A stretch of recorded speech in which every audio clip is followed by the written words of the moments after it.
on any of our Idaho News 6 social media platforms. We so appreciate you being with us. We always like to take your comments and your questions, your thoughts, especially if you're an educator, a parent, or somebody dealing with anything related to our education system here in the state of Idaho. Love to hear what your comments are today. Joining me live for Making the Grade, as always, Kevin Richert from Idaho Education News. Kevin, you're kind of doing dual duty over there, as all of you are, as you're trying to keep up with all of the changes in education that have been happening and covering education in the legislature, which of course is a huge job in and of itself, and you're trying to do it remotely. So first off, if I had a hat, I would take it off to you, my friend. Well, thank you. I appreciate that. It's been a juggle, but it always is this time of year. And it is, as you said, it's a different kind of a legislative session to cover. To be covering the session remotely is not optimal. It's not ideal. You miss a lot of the access. You miss a lot of the inside insight that you get by being on scene. But we've made the conscious decision that for health and safety reasons that we're going to cover the session remotely as much as possible. As we continue to do Making the Grade remotely as well. Yeah. Well, but we have to start with, again, another drop in cases, whether we're talking about K through 12 education or the college campuses. This is great news, Kevin. This is the trajectory we have hoped to be on for a long time now, and it seems to be somewhat holding true. It seems to be sustained. The K-12 numbers came out on Monday, and when I crunched the numbers, they are as low as they were the previous week, and that's over more than a week of numbers. And really, since the school year resumed in January, we've seen these numbers flatten out and stay relatively low. We're at a number right now, 84 cases in the past week. That's a minimum. We don't know exactly how many cases there are, but that's how many health and welfare reported this past week. Those are the kind of numbers we hadn't seen coming out of the K-12 system since the early fall, since October. So definitely the trends are encouraging. Trends are also encouraging on the college and university campuses and in Idaho in general. I post those numbers every Friday. I look at the weekly trends, and case numbers are slowing down. New case numbers are slowing down. Death rates are slowing down. The vaccination is starting to ramp up a little bit. So all of those trends are encouraging at this point. The question is, can it hold? Will it hold? Will any of these variants of the coronavirus, will they cause problems down the road? Will they lead to a spike in cases and potentially a spike in hospitalizations? We don't know yet. And as schools reopen and expand face-to-face learning, we don't know exactly what the spring holds, but right now the trends and right now the numbers are definitely encouraging. We were talking last week about all the different decisions that local school districts are making right now about how to reopen, when to reopen for full-time in-person learning. And last week we had mentioned that West Ada had already made a decision. We now know since then that Thursday, the Boise School District has made a decision to bring students back full-time. What are school districts looking at, Kevin, in order to make decisions for the health and well-being of the schools and the teachers and the students? Well, you mentioned Boise, and that was a big decision Thursday. Full-time face-to-face learning in the Boise district in all grades by the end of March, right after the spring break. Yeah, I think for the districts, you're looking not only at those case numbers, but as we talked about last week, they're also having to look at staffing and the challenges of completing and filling out a staff, rounding out a staff, and not just teachers, not even necessarily teachers. The biggest challenge right now for a lot of districts is hiring cafeteria staff, custodial staff, bus drivers. Those are tough to fill positions right now because a lot of those workers can get jobs elsewhere for more money. So that's a real challenge, and that's going to be something to watch as these districts expand face-to-face learning. What kind of infrastructure are they going to have in place for kids as they come back full-time? Let's take a quick look at the campus coronavirus cases, because I know, again, you keep a really close eye on these numbers as well every week, posting them at idahoednews.org. And again, seeing some good trends. You mentioned it before, but getting into the spring semester, Boise State has now announced that they will have a graduation ceremony in person this spring. A series of them, as I understand, right? I think they're going to have several graduation ceremonies, but an in-person graduation, yes. Encouraging news, don't you think, again? Again, and if you look at the numbers for Boise State and for the University of Idaho, pretty low case numbers and numbers that have stayed low and have not spiked. Here we are a month into the spring semester, and those numbers are staying pretty low. And those test rate numbers are something that health officials really look at closely. I mean, you look at Boise State, 1.4% of their coronavirus tests came back positive. That's a really low number. That's much lower than we're seeing at the state level. U of I, 0.9%. So less than 1% of tests that are being given to students and staff are coming back positive. That's a really encouraging sign, because it tells health officials that they have a pretty good handle on what's happening with the cases. There isn't like some big hidden undetected spike in cases out there that hasn't been tracked down yet. I mean, those are low test rate numbers. Again, all really encouraging news. Yeah, if you're just joining us for Making the Grade here live on Facebook or on any of our social media platforms, again, we love to hear from you, hear your thoughts, your comments, what you're seeing and what you're understanding about your own schools out there, what's being presented. Kevin, let's jump over. I want to cover one topic that you at Idaho Education News and the folks there have written about this past week when it comes to the legislature. And I need to mention, we can't get in depth on every single bill that is being brought up in regards to education. But if you want that information, idahoednews.org is definitely the place to go. You guys keep a really good tabs on everything going through. But one in particular that caught my eye this week is a possible change to the expulsion requirements. Mm-hmm. And this has to do specifically with kids who bring knives to campus. And there was some interesting testimony that happened around this bill so far. So tell us a little bit about why this bill is being presented. Well, right now, what you have under state law is a requirement that if a student brings a weapon to campus, and that's not just a firearm, that also includes a knife, that student must be expelled. There's not really much wiggle room in the state law for school districts to do anything differently. So they have to expel that student, and that expulsion remains on that student's record. What we heard in the Senate State Affairs Committee on Monday was really interesting, really personal testimony from a parent who's also a teacher in Eastern Idaho, in the Idaho Falls area, talking about her daughter, a second grader, who took a kitchen knife into school one day to give it to a classmate as a gift. This is a second grader. And the mother is saying, my daughter had no idea that a knife could be dangerous. That was not her intention whatsoever. It was a sparkly knife, and she wanted to give this as a gift to a classmate. And the district really had no choice but to expel that second grader. The superintendent of the Bonneville School District talked about another story, another anecdote.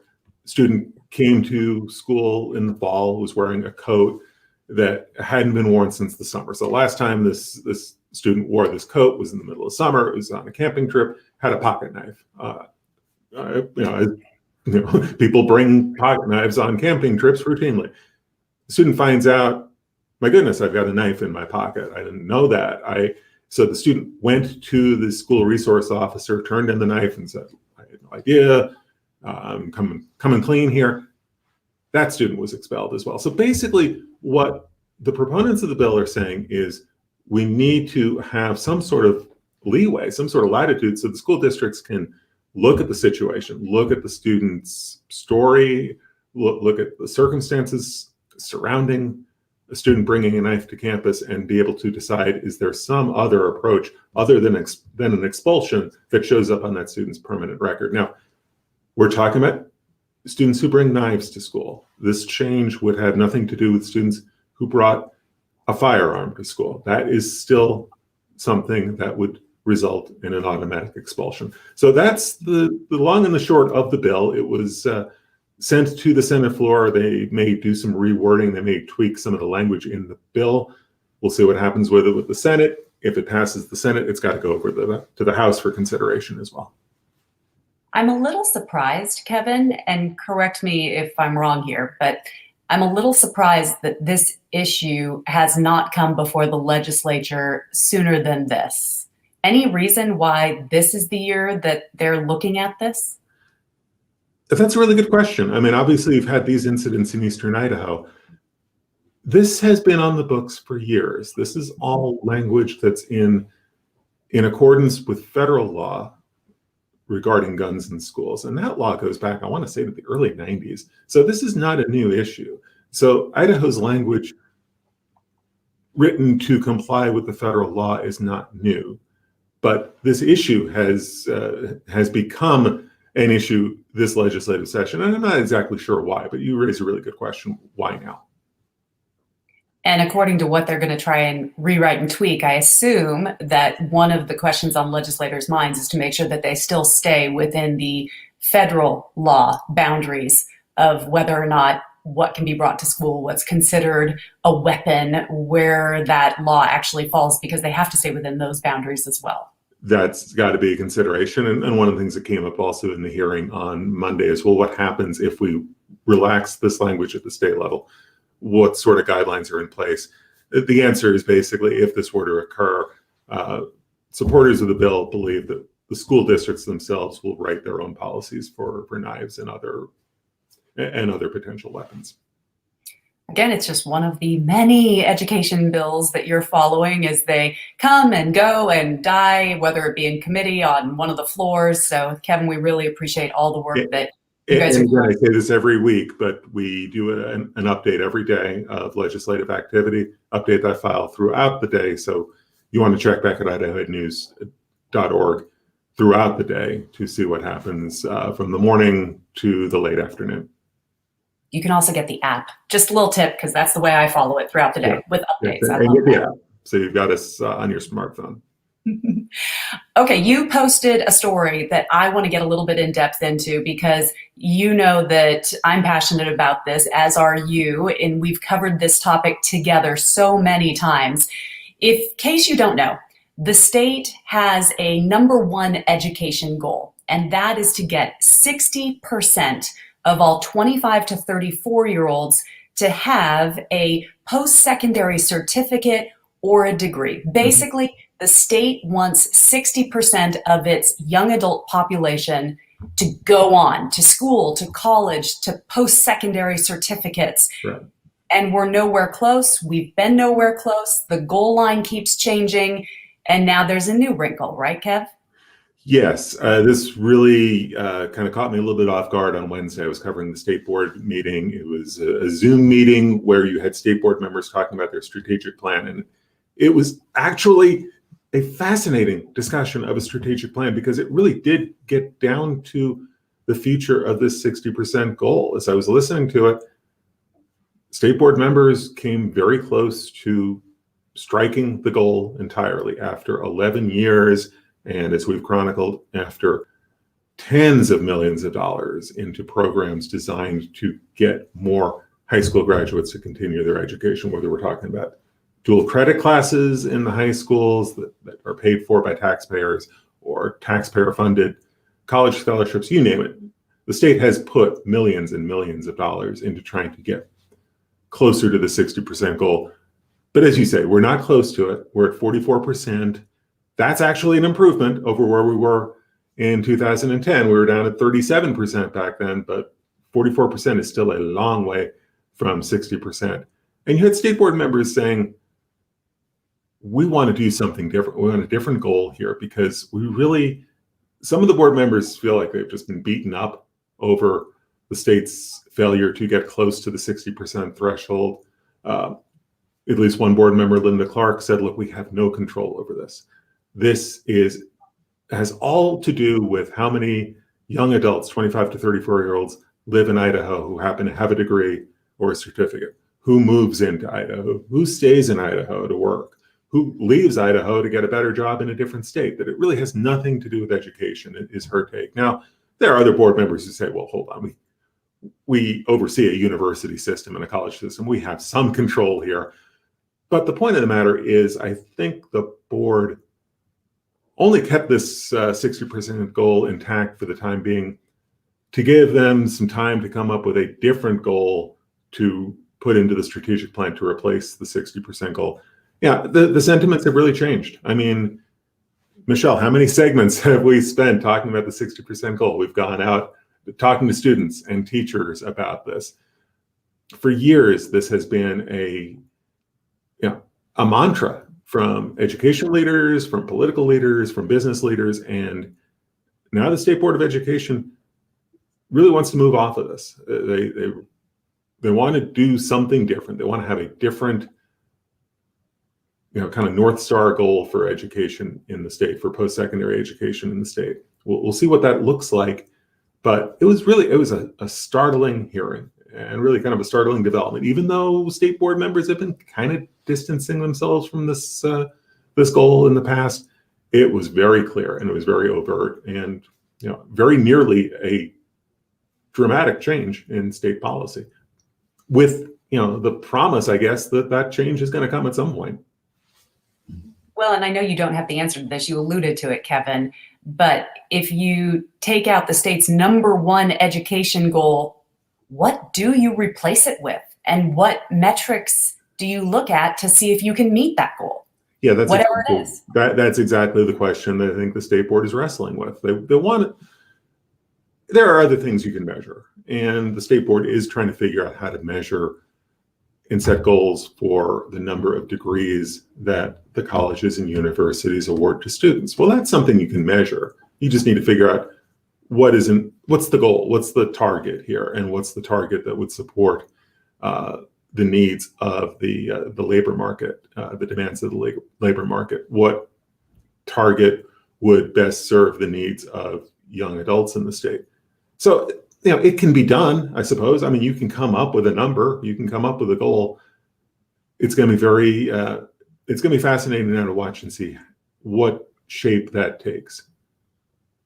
And to be fair here, Kevin, Idaho isn't the only one who has been trying to reach toward this type of goal, even as a #1 education goal as a state.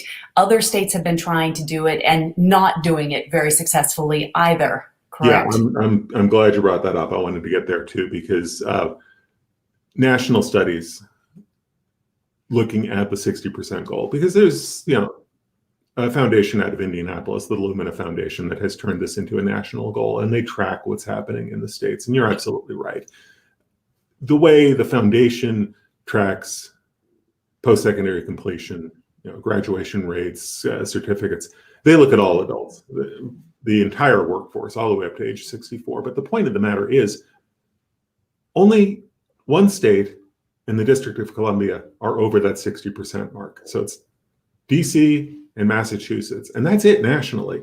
And think about DC, the seat of national government. I mean, you're going to have a huge proportion of college-educated adults living in the District of Columbia. Think about Massachusetts, a state with dozens and dozens of public and private colleges and universities. Well, it stands to reason you're going to have a population with a high college graduation rate in a state like Massachusetts, as opposed to really just about any other state in the union. So Idaho struggles with this. We are near the bottom nationally, but states all over the country have struggled to try to get to a 60% threshold. So, our struggle is hardly unique. And let me back you up just a moment, because what you said earlier is important. The reason for the goal is based on the labor market and keeping highly skilled, highly trained, highly educated young adults to stay in Idaho. So that's the goal of the 60% mark. But isn't it really the goal of the state overall, no matter how you get there? Exactly. And whether you get rid of the 60% goal and replace it with some other metric, you still have the same central challenge facing the state. You still have the challenge of trying to get young adults to have the kind of post-high school education that they need to succeed in the labor market, whether that's a 2-year degree or a 4-year degree or a professional certificate. Any of those options, you want to make sure that you have as many young adults as possible doing something to be prepared for the labor market. And you want to make sure that you've got, a cadre of young adults who have the education background to meet the demands of a changing labor market. So it's an economic goal, but it's an educational goal as well. Let me bring in a couple of comments here, Kevin. People joining us, I really appreciate comments coming into Making the Grade. Jana is here with us again. She's talking about this topic in particular, and she says, it starts at the secondary level. Pay to keep quality teachers, one great teacher to change the lives of so many students. And Jana, I don't think anybody would argue with you that definitely teachers are important in this entire process, because when we're talking about the 60% goal, Kevin, it doesn't start when kids get into high school or middle school. It can even start with the elementary school kids. It definitely can. And absolutely, the point about great teachers making a difference in young people's lives absolutely is the case. Another thing, though, that's related to this as well, and one of the areas where the state has put a lot of money into, is putting more college and career advisors into the classrooms in high schools, and hopefully trying to get that infrastructure in the junior high schools as well, for that very reason, so that you have advisors, counselors who can help kids in junior high school and high school figure out what their options are, figure out what their passions are, what their strengths are, and help them kind of map a course for their future. As a parent, as you well know, who has kids in both middle and high school, it is February, I swear, every year where we have these big discussions because you start registering for classes for the next year. Mm-hmm. So as parents out there, you know very well that you're having these discussions with your students about what path are you going to take? Where are your strengths? Where are your weaknesses? So there's no doubt, not only teachers, but parents play a role here too. Here's Jamie for us. She says, perhaps our cookie cutter system of education isn't working. Students need more choice when it comes to their education. Funding should go to the student and not the system. Kevin, do you have any thoughts about that? Well, that's been a debate at the State House for years, and it's a continued debate this year about how do you encourage more school choice? Do you do more of an enrollment-based funding model so that the money really does follow the student? That's been a debate at the State House for several years. One other thing I wanted to suggest on this 60% goal, Kevin, is that this change that seemed to just kind of take place during the State Board of Education meeting that you were covering last week, do you have any idea where it's brewing? Because Governor Little has been a part of this education goal. Idaho Business for Education, the nonprofit who really works to bring in the labor market in terms of education, has been behind this goal. Is there any indication of where this little rumbling came from, kind of what seemed to be all of a sudden? I think the move to almost get rid of the goal entirely, that was sudden, but there have been foreshadowings. I mean, I wrote about this last year when I just started to notice that, you know what, after talking a lot about the 60% goal, all of a sudden Governor Little doesn't mention it very much. And I went back, this was the 2020 legislative session before COVID. I just kind of started to look and notice that the governor isn't talking about the 60% goal. He didn't bring it up in the State of the State address in 2020. The State Board of Education doesn't talk about the 60% goal as much in their own annual reports and their own data reports that they put out annually. And I just started to connect some of those dots and wondered, well, what's happening here? So even a year ago, it started to become apparent to me that folks in education and folks in state government were trying to talk about different goals, even though it wasn't clear what those goals would be. Now I think it's pretty clear that the state board, which is comprised almost exclusively of gubernatorial appointees, really want to get rid of the 60% goal entirely and go a different direction.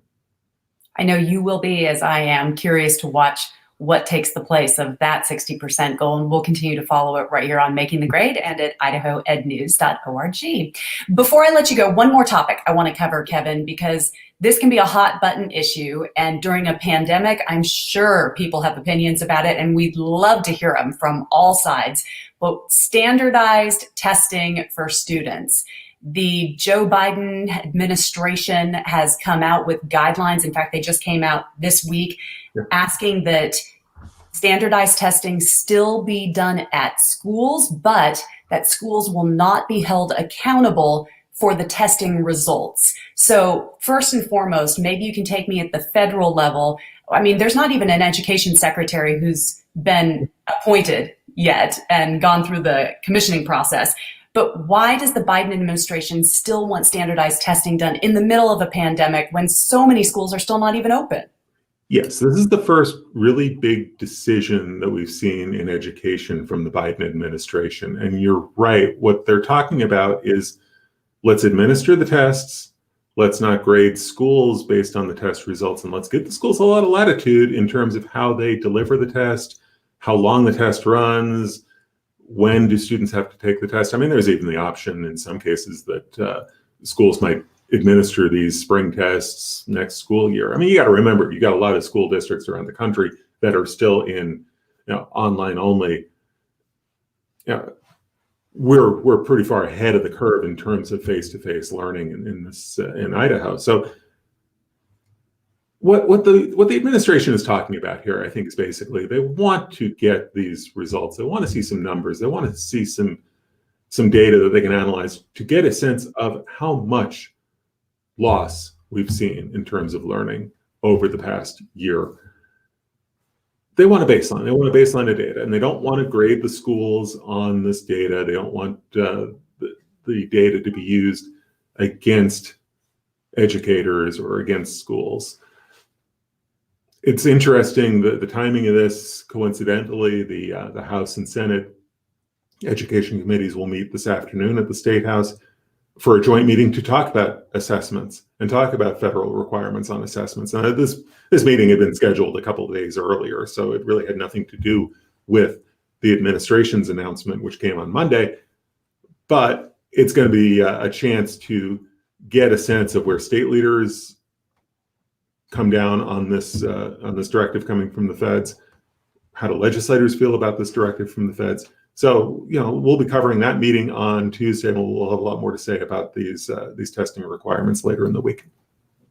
Who has control, Kevin? You say that the Idaho House and Senate education committees are going to be talking about standardized testing.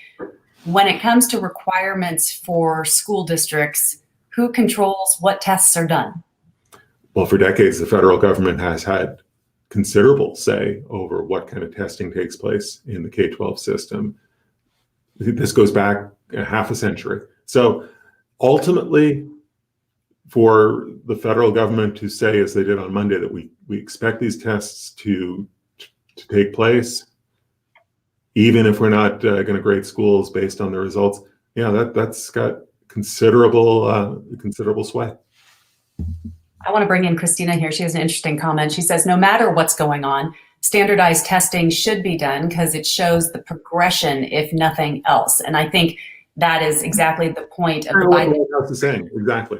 Let's see what we've had happen this past year. The only way to really measure the learning loss is to do some testing and get some data. Does anybody think there's not going to be learning loss? I mean, isn't that, I don't mean to be that rude or that crass, but I will be shocked if we see something that is a spike someplace that says, oh yeah, this totally worked for an entire school district. No, you're absolutely right. It's about quantifying the learning loss. It's trying to figure out where maybe the learning loss is more acute. We know it's there, and educators know it's there. We don't know to the extent. I don't think educators really know to the extent, and they don't really know what it's going to take and how long it's going to take to reverse these losses. And that's where maybe assessments can give you something to pin your plan around. So, we will get test results, it looks like, at some point this spring, summer, and into the fall. We'll get some numbers and we'll see what the numbers have to say.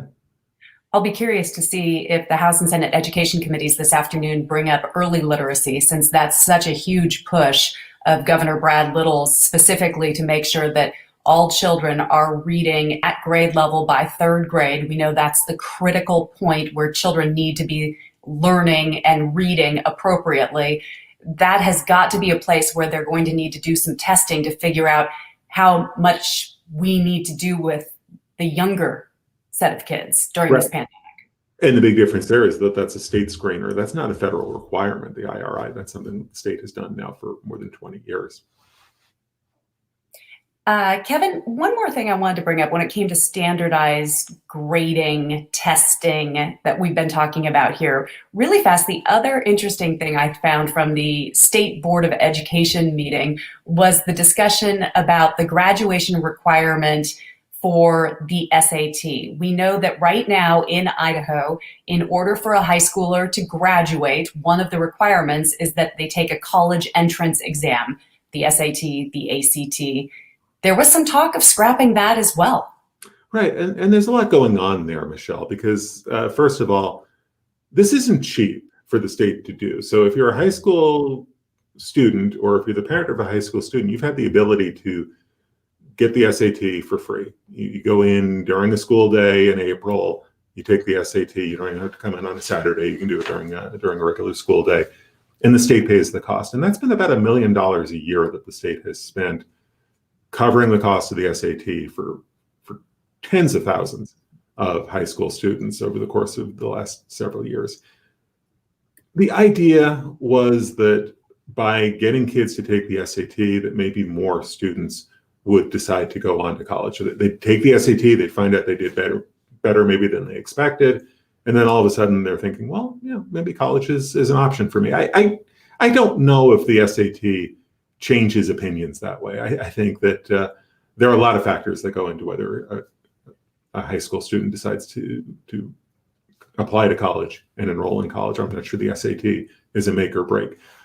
But we're also at a point in time where a lot of colleges and universities around the country are moving away from standardized testing, even as a requirement for the students who do apply to college. So I wouldn't go so far as to say that the standardized tests are a thing of the past. We're not there yet, but there's definitely some momentum about rethinking the value of the standardized test, rethinking what does it tell colleges about high school students. So a lot going on there.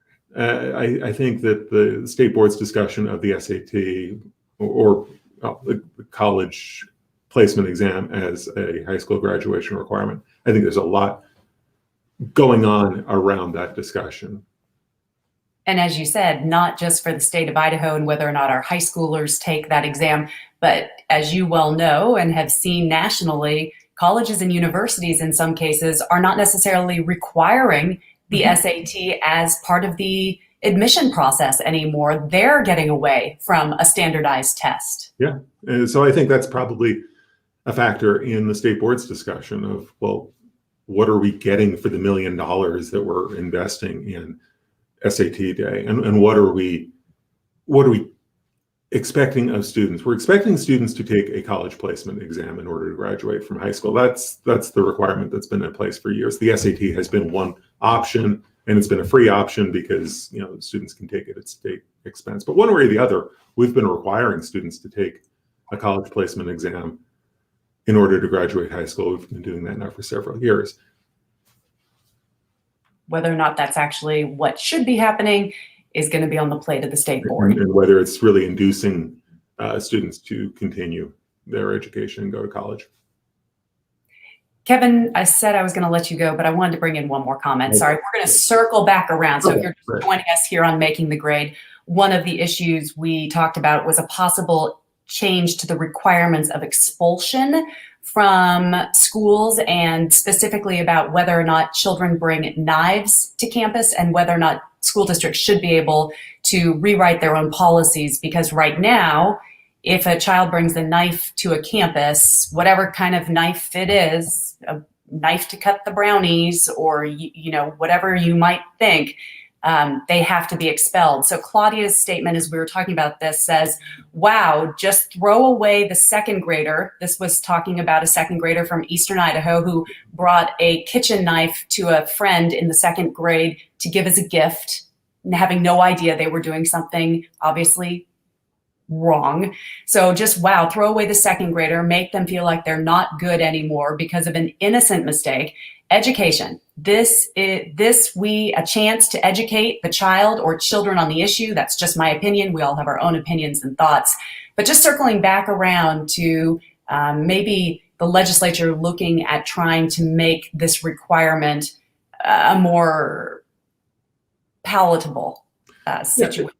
And to give school districts and school boards a chance to kind of weigh the circumstances, kind of like I think what Claudia is talking about here.